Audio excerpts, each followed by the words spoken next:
Hey everybody, welcome back to the Droopytown Network for another unboxing and hands-on video. Today we're going to be checking out an oldie but a goodie. This is 2005's very finest Canon telephoto lens, the EF 70 to 200mm f4L with image stabilization and ultrasonic motor. This lens is $1,200 give and take depending on what time of the year it is and what sales are going on. And this is seen by very many people as an excellent compromise between size, weight, price, and image quality. Now, there is a bigger brother to this lens. That would be the f2.8L IS2, and in many ways that lens is superior when it comes to image quality to this one. However, that lens is also twice as heavy, really chunky, and also twice as expensive. So let's see what we have here. This is a typical white box you get from Canon when buying a lens, and it's just a white box, no pictures, just a lot of descriptive text on it. The box does tell us what other accessories are included with this package, and as you can see here, it's going to be a case and a hood for the lens, and we'll definitely take a look at those in a bit. The box also conveniently tells us what's not included in the form of optional accessories, and the first glaring one that comes to mind is the tripod ring mount. So that is a real huge bummer, and we'll definitely talk about that a little as well. All right, so let's pop open this box, and first thing that falls out is, let's see, warranty card. This is a Canon USA product, so you're going to get a Canon USA warranty card with matching serial number.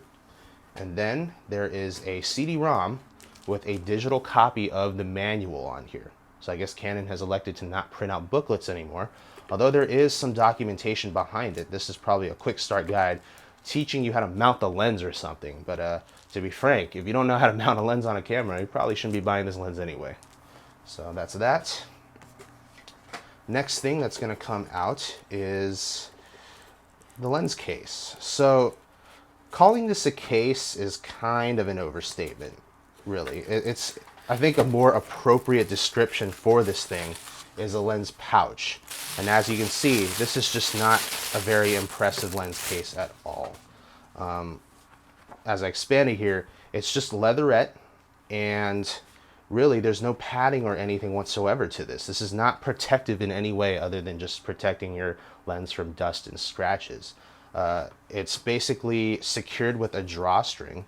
So really this is nothing better than, you know, just storing your lens in the closet. I mean, you're certainly not going to bring your lens out into the elements in this thing. You're going to want to get a, put in your camera case, or at least get some kind of lens case that's padded. So this is just a very forgettable item from Canon. All right, so next we do have the lens and the hood. And this lens hood is a very big lens hood. It is a fully circular one, not a pedal hood. And it is, of course, a genuine Canon product. So all lenses come with a hood, and this is the ET74 hood from Canon. And what's special about the Canon hoods is that they do have a felt lining inside to absorb light and prevent any light from reflecting on bare plastic that you see oftentimes with generic hoods and back into the lens element. So this is a $40 value, which is actually kind of amusing. But that's what Canon does. They charge through the roof for accessories that carry their name. And it's a good thing they include this, thank God, because paying another $40 for this after shelling out $1,200 for the lens would be kind of rough. So yeah, again, this hood is not a pedal hood. And if you've seen the 70 to 200 f2.8 lens, that comes with a pedal-shaped hood. So I'm not sure exactly why Canon elected not to make one for this lens. Of course, there's no rotating front element, which is oftentimes why you would have this kind of a hood, because if there's pedal cutouts and the hood is rotating while focusing, that would kind of screw things up. So I don't know, but I'm sure it works just fine regardless. This is, of course, the lens itself. And if you're not used to using an L telephoto lens, this is going to seem much longer than your average lens to you. And the reason for that is because this lens features internal zooming. So there's no lens barrel extending here when you zoom at all. And a good part of that design is that you can basically have really good weather and dust sealing, but then again, the lens becomes a lot longer. So that's a trade-off. This is that typical off-white color, the look at me off-white color from Canon, as they always make their L telephoto lenses this way to show off and stuff. And you know, this lens, it's definitely heavier than your average consumer lens, but at the same time, compared to other Canon's telephoto lenses, it's very light. It's only 700 grams, whereas the 2.8L IS2 is about 1400. So this is, by all means, relatively speaking, a very light lens. So I'm just going to mount the hood on quickly just to show you guys what it looks like. It's bayonet mount, so you just pop it on the end and just rotate it, and it clicks into place. If you were to try to store the hood, you don't need it, and you just want to store the hood, you basically do the same thing. You reverse mount it, popping it on like this, rotating it into place. And what this does is it blocks you from doing manual focus, but you can still access the zoom ring. So just keep that in mind if you decide to do this. Now, this lens is of excellent quality. This is a fully metal barrel. Of course, the rings are rubber, and the rings are just very, very smooth. The zoom ring right here, you know, you just rotate it. You can, you know, very quickly get the focal length you want. It's just very well damped. Same thing goes for the focus ring, and this is a full-time manual focusing system, as the lens does employ a ring type USM motor. So again, very smooth operation from both of these rings. You do have a window here into a focusing meter that will aid you in making those fine focusing adjustments. And this uses a 67mm filter thread. So yes, before you guys crucify me for this, I did already mount a lens filter on here. So I did take this out of the box once before, but you're still enjoying this video anyway, right? So yeah, 67mm filter thread means that this lens is not a very chunky lens. It's actually fairly thin when it comes to diameter. And again, that just adds to its portability. And I'm just going to show you when I zoom in and out, you might be able to see in the video that the lens element inside is moving back and forth. So that's just all, you know, about the internal zooming that this lens is designed with. So the lens cap is the newer Canon lens cap. So of course, when this lens was designed, Canon was still using the old style lens cap, but now they're including the pinch cap for all their lenses that are being produced this year and last year. And of course, this is a much better design. The individual, you know, these are individually spring loaded as compared to before, and you can pinch from the center, which means you can remove and reattach the cap with the hood on. The side effect though is that the cap is a little bit thicker. Not a big deal. Okay, so just to show you quickly, the rear element looks like this. It's pretty recessed. It's pretty far recessed into the lens itself because it makes way for the Canon 1.4x or 2x extender, which works fairly well with this kind of a lens. And that's pretty much all there is to it. This is a metal mount, which you would expect from an L lens.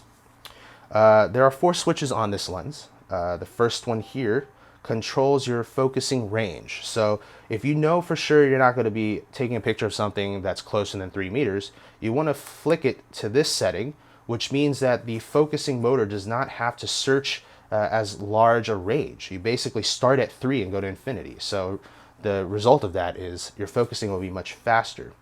The second switch here is self-explanatory, just auto versus manual focus. Then you have the stabilizer on and off switch, and finally 2 stabilizer modes. So the first mode is what we all have come to know and love, which is just, you know, camera shake and the lens compensating for that. The second mode, however, is for when you are trying to track a moving subject with your photography and you have to pan left and right, you know, taking continuous shots in AI servo mode or something. And basically what that does is it accounts for your horizontal panning motion while at the same time being able to compensate for other forms of camera shake. So that's a very nice functionality that is part of these 2.8L telephoto lenses with image stabilization. All right. Lastly, I want to talk about the missing tripod mount here. So it does look a little bare and lonely here. And yeah, the fact of the matter is Canon does not include that tripod mount ring, which is very disappointing because this lens is a fairly expensive product. And that tripod mount ring, you know, yes, if you look on eBay for generic ones, it's only like 10 bucks or something. But the genuine Canon tripod mount ring is a shocking $150.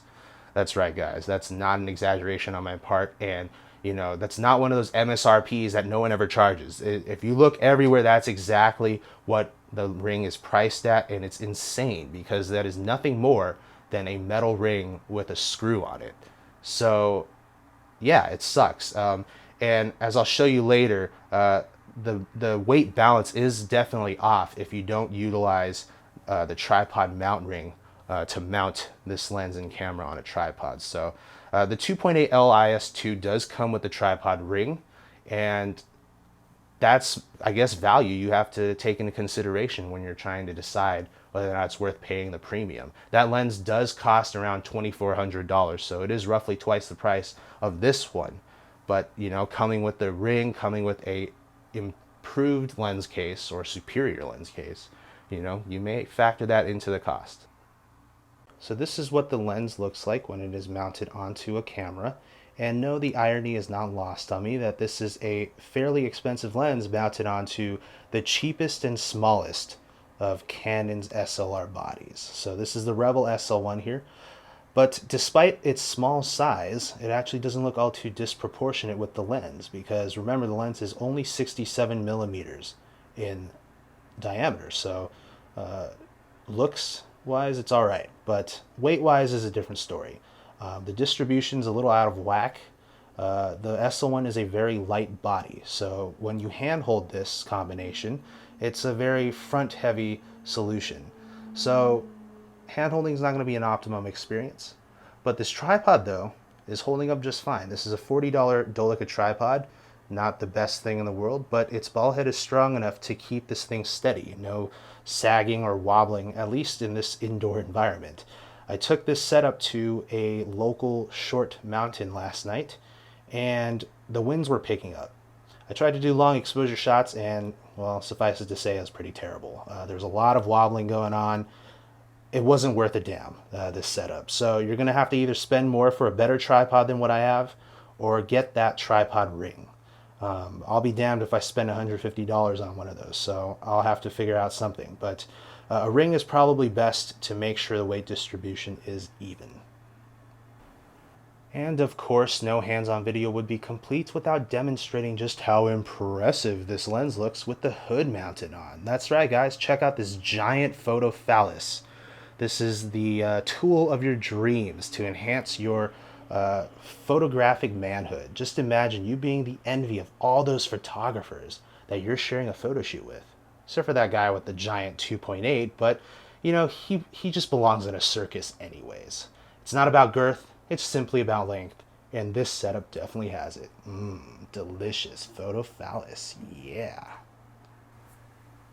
As always, everybody, thank you for watching the Droopytown Network, and I hope you enjoyed this hands-on and unboxing video. If you did, please click that like button and subscribe to the channel for future videos just like this one. If you have any comments about the video, or if you're an owner with some opinions about the lens, or you're looking to buy it and you have some questions, feel free to leave a comment in the comment section below, and just let us know what you're thinking. So once again, thanks for watching, and I'll see you guys later.